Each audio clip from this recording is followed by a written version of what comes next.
Reading a panoramic dental X-ray image is, in principle, no different from reading other X-ray images.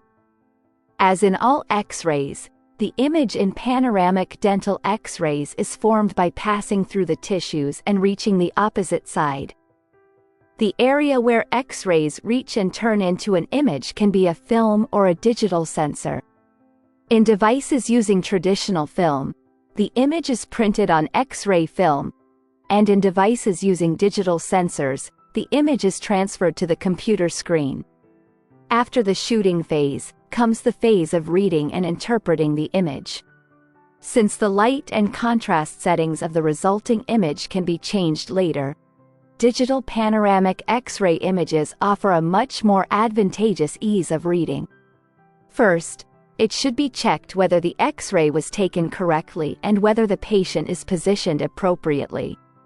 If the patient is positioned incorrectly, either the areas we want to see will not be clear or the magnification will be distorted, so the image may be misleading.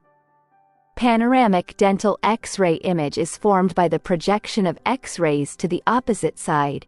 In fact, X-ray is a kind of X-ray shadow formed negatively. Images appear in gray tones between black and white, depending on the amount of X-rays passing through the sensor. The areas where all the X-rays reach are seen as black, and the areas where none of the X-rays reach are seen as white. For example, if there is a metal bridge on the tooth, it will be reflected on the film as bright white because the metal does not transmit light. On the contrary, air gaps or areas with no tissue are seen as pitch black because all of the X-rays pass through this gap and reach the sensor, creating dark areas in the image. This basic principle should be taken into consideration when reading a panoramic dental X-ray, and these images between black and white should be evaluated by taking into account the tissue densities required in different regions.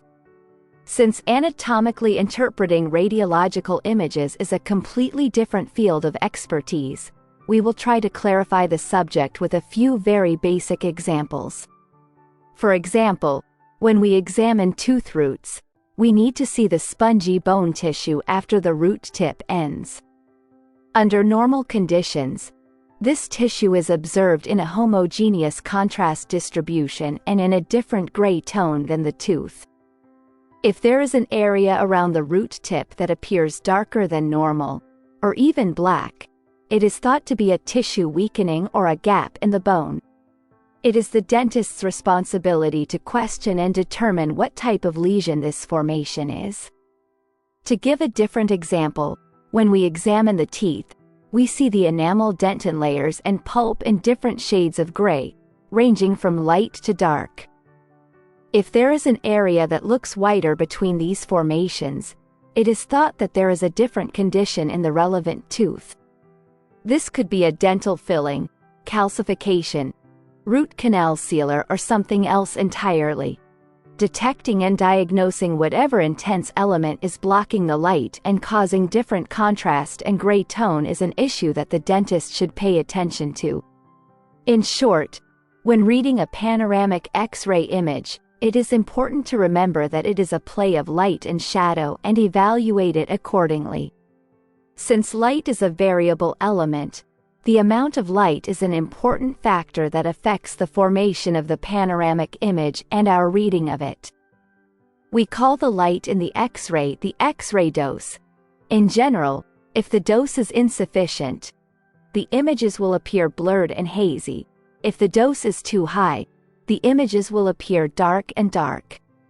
This should also be taken into consideration when reading a panoramic X-ray image. If the device taking the X-ray is an X-ray that automatically manages the dose and image according to the patient's bone density, it will be much easier to read and interpret the image since it is created with the correct dose.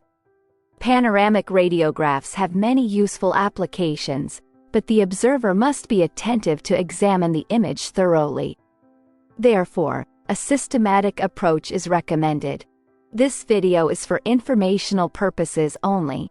We would like to emphasize the importance of consulting with your dentist to determine which treatment is most suitable for you. If you find our videos informative, please do not forget to like and subscribe. Wishing you healthy days.